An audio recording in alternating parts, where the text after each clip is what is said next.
Hello, and welcome to this week's episode of the Being Podcast, a safe space created for us to come together so we can talk about, encourage, inspire each other in thinking about how we believe, how we engage, we innovate, navigate, and gain across all areas of our lives. I am your host and your girl, Jada, and I'm super excited to be with you all this week. I hope that last week was really good. I hope that you are continuing to talk kindly to yourself, to continue to give yourself grace, to continue to give space as you need, but to also get after it. Get after the things of your heart that you desire, to get after what you know you've been called to do, and to communicate that not only to yourself, but to all of those around you. So, let's jump into that, shall we? This week, I want to discuss our community or our village or our tribe or whatever word you want to give to it. But basically, the people who we intentionally, I will say that we choose to be in that safe space we create in order to achieve the goals, the dreams, the desires that we have. All right. So what is the saying? Like, we don't get to choose our family, but we can choose our friends. So to that effect, essentially, right? We are now in a place where, yes, most of us are not in our parents' home anymore. Most of us are out and we're working and we're parenting. Basically, we're adulting, right? Which a lot of us were rushing to get to, and now we're like, ugh, you've probably seen that thing where they talk about like the most ghetto hood is adulthood. Because who knows, like when you're young, you're like, oh, I just don't want you to tell me what to do. But here we are, right? And we are doing all the things that require us to show up and to contribute, right? To society, to our families, our communities, so on, so forth. But in that, I would say that we're at a place now where we are able to decide who it is that we choose to be around us. And there's nothing wrong with that, right? It's funny though, it's coming across my mind how my baby girl, she'll say, Mommy, I know that you love us, but you don't like us. And I'm like, no, Olivia, I love you and I like you. I just don't always like what you do. So I'm saying that, I think, because as I'm saying, like, we get to choose, right? I mean, there are some people in our lives that are just going to be in our lives, kids primarily. So, but for the most part, we are in a position where we are able to decide who we want in our circle, and especially like your inner circle. So for that, I am talking about, if you have a spouse. I am talking about if you maybe have siblings that you're super close to. For me, I have my sorority sisters, and more specifically, I am probably closer to the ones that I went through the process with, right? Because we have that commonality, and we just stay in touch a lot more than maybe others that I've come across. There are people in our church, right? I have really good church friends. And then for me, I have, my army people, I have my mama friends, I have, the people, the child care providers that help me with my babies.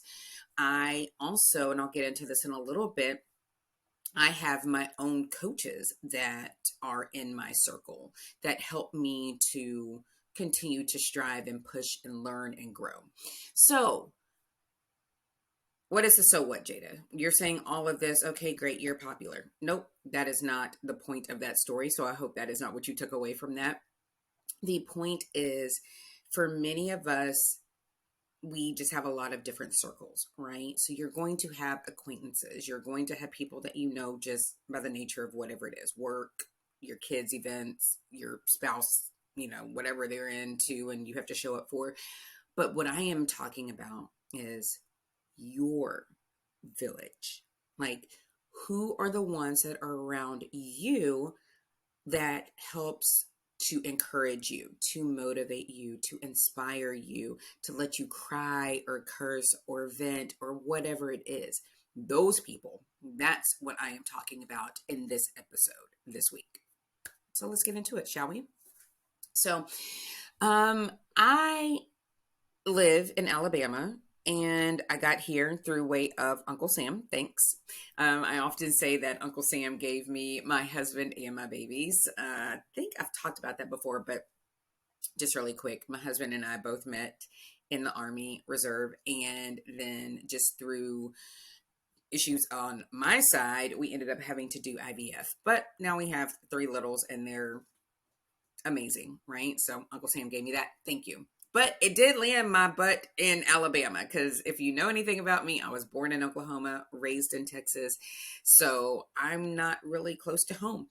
Matter of fact, I don't have any family here, extended or immediate. So for a good, I've been up here for about 12 years, going on 12 years. And then before that, I was in Birmingham for a few years. So all in all, I've been, I've been in the great state of Alabama now since 2007. So I guess it's home away from home. But in that, whether I was in Birmingham or where I'm at now, I had to create a village for me.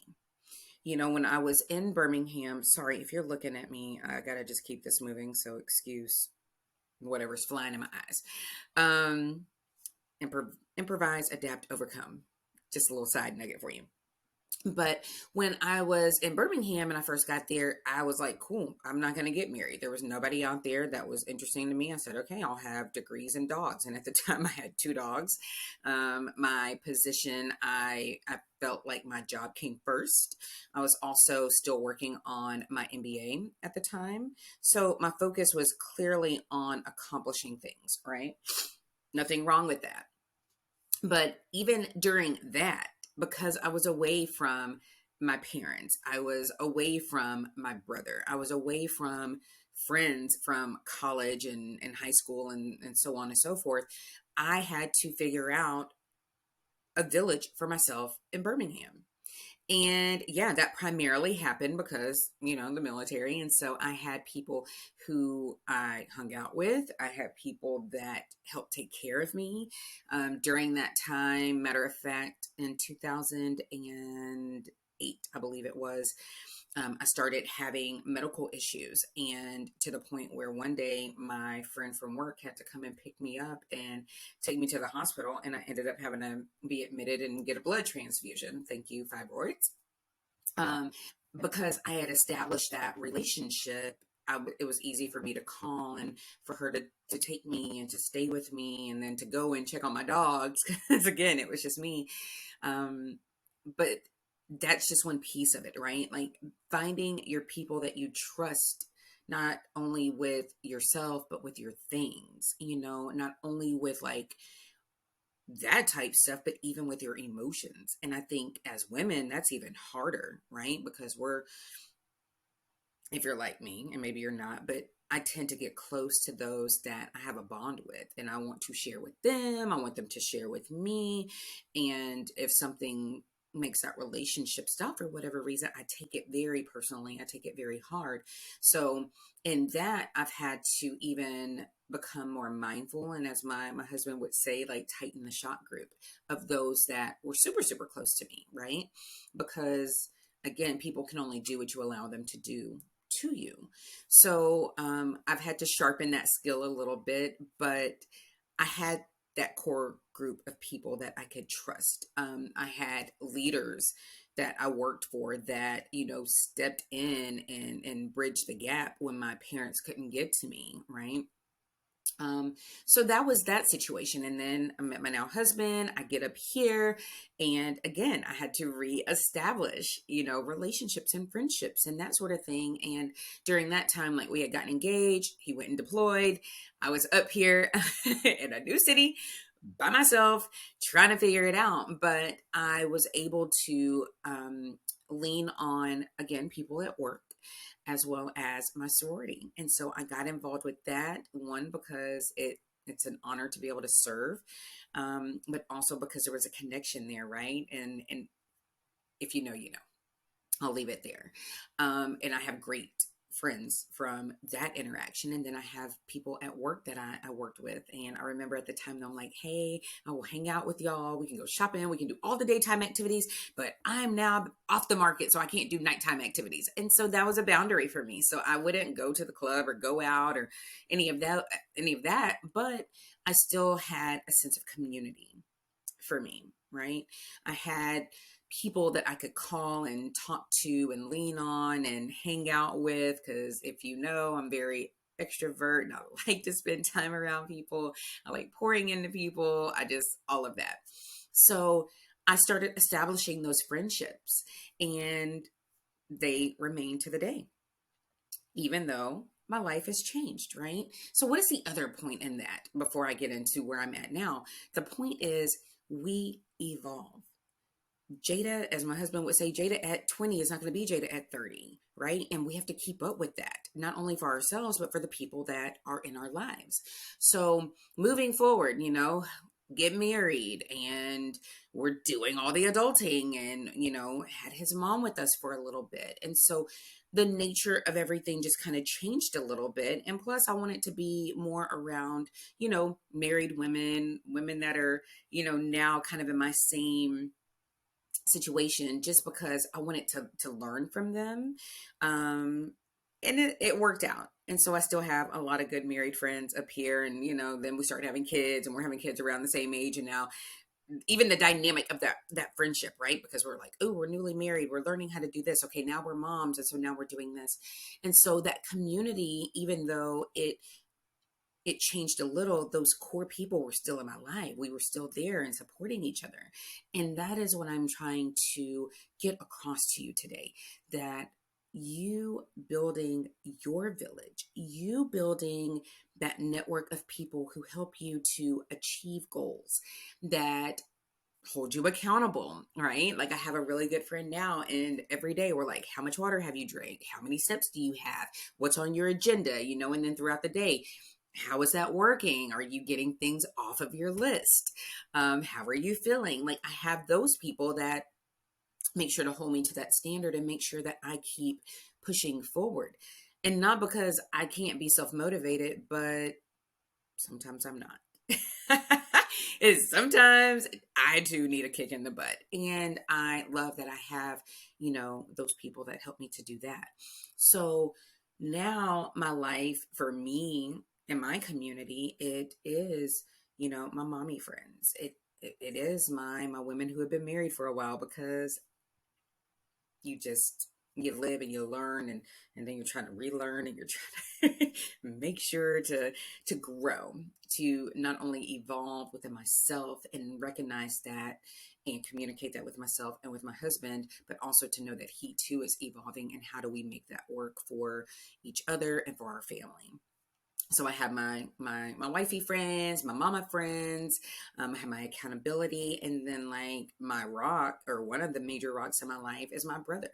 Like he is a confidant for me, and he has been since I've been here, right? Because he's 10 and a half years older than me. So he is the one that I am able to go to, whether I've done something wrong, which yes happens, if I've done something right, if I'm confused, if I'm wondering about something, he is the one, because he's probably lived through it and he understands me enough to be like, all right, sis, got you. Yep, I see where you're coming from. However, let's try to do this. And he gives me that good counsel so that I can take it in, continue to grow, try to be better, because we all have that room to grow and to do things different, and to again reevaluate, what are we believing, what is our mindset, because Jada's mindset at 24 should not be her mindset. I'm not 44 yet, but we'll just go there for simple math, not what it will be at 44, right? How am I engaging? Again, I'm not running out, doing the things I did when I was in my 20s, and living my best life and saying, okay, it's degrees and dogs. I'm not doing that. But I will tell you this, and if you listened, thank you. If you haven't, go check it out. I am in this I am in this part of my life where I'm like, I want to balance everything. I want to be a wonderful wife. I want to be, an amazing mama bear. I want to give to my 9 to 5 and to my country through my service, and to be present, in all of that, as well as for the women that I know I'm here to serve. But I'm also not forgetting about me. So I am going to work out. I am going to look at cleaning up my diet. I am going to go get my massages and my facials and all the things. But I'm also going to spend time with my friends, because just because I wear all of those titles does not mean that I am still not Jada at my core. So I've started hanging out with my mommy friends. We were like, okay, let's go to the concert. I talked about this, went and saw Janet Jackson a few weeks ago, and still, yes, missed home, but I just needed that time. And while most of the conversation was around kids, because we were all moms, it still felt good to just get out and do something for me. So that village again of having the people that I can trust. So me being able to go to the concert because I had an amazing lady that I lean on all the time, that my babies love, and she's a great child provider and has traveled with me, has been here for me and my babies. I need that. She's part of my village. Another person that's a part of my village is my house cleaner. I will make sure to budget to make sure that she can come and help me, because your girl ain't trying to spend 5-6 hours to clean up. Look, don't judge me. We're not dirty. There's just a lot of us. Don't know why I felt the need to say that. In case you're new, we have my husband and I, of course, and then we have a 6-year-old, and then we have twins that are about to be 3 in a few months. So we have a lot of foot traffic. We have a lot of stuff going on, and they're trying to learn how to do stuff and not make a mess, but it happens. So I have a house cleaner that I lean on to take care of those things so that I can focus on the things that I really am passionate about and want to pour into and to get after. So she is, though, a part of my community. She is a part of my tribe, and I don't feel guilty for it. So sharing all of this to say, if you already have the start of a good community for you, kudos. Hold on to the people, take care of each other, pour into them, have them pour into you. It's a beautiful thing. If you don't have and you're seeking that, hit me up, because we can kind of look at maybe some blocks that may be stopping that from happening for you. It could be maybe you're just not in the right environment, or maybe you're not putting yourself out, or maybe there's fears around letting yourself be open and transparent and vulnerable, because not everybody is going to have your best interest. And I get that, but community is so rewarding and it's so needed. Now, before I get out of here, what about the people that you let in and they don't remain for whatever the reason? How do we deal with that? Well, I have personally experienced this. And again, because I tend to just give my all to people that are in my life that I've allowed in, it's hard for me when there's change. And look, the change may not be like I did something or they did something. It's just life happens and circumstances change. And then it goes back, for me, it goes back to like communication. Like, is there a lack of communication? Was like that environment that I thought was safe, we created, broken some sort of way? So what do we do with that? And first, I want to let you know, if you've experienced that, or if you ever do experience it, yes, you're probably going to have that moment of like, what did I do? And why do I say that? Because I definitely go there first. Like, what did I do? What did I say? What didn't I do? What didn't I say? Trying to figure that out, right? But at the end of the day, remember that we all have free will. We all get to choose. We all have different ways of looking at things and acting towards things, reacting to other things. And so a lot of times if that happens, and it's definitely not like you are the one who cut that off, just understand that it happens and it doesn't mean that it's your fault. So don't harbor or hold on to that. Feel whatever you need to feel, talk that out with whoever you trust to talk it out with, and then understand that sometimes people just have to go through something on their own and it has nothing to do with you. And if it is meant to be, it will come back. Because I definitely have friends like that too. Life happens. We kind of drift apart and then something happens and we come back together and we almost pick up like nothing has happened and it's beautiful. But just don't be hard on yourself to think that unless you've done something. Now, if you've done that, apologize, move forward, and see what happens from there. But just don't be so quick to just fear catch everything, especially if it's not in your lane. And if you've done everything that you know that you could do, it just may not be, meant to be. And that too is okay. So, community, village, tribe, whatever you want to name it, it's important to have. And at this day and time, with limited time that we have, if you're super busy, whether you're a busy mama, whether you're a busy professional, whatever it is that's causing you to be busy, take time to be intentional about who you want around you, because it's your life and you get to choose. And make sure that you're showing up for them as well, right? So, with that, I'm gonna get out of here. I hope that this has given you some insight or at least some food for thought, to see how you're gonna move forward. As always, I am here. You'll see all the ways to get in touch with me if you are needing some encouragement, some inspiration, maybe some vision or a different way, a point of view. Definitely here to help with that. And any coaching that I can provide for you, I would love to help you to continue to achieve your goals, your dreams, your desires, all the things. All right. Well, I'm going to get out of here and I will see y'all next week. All right. Continue being who you have been called to be.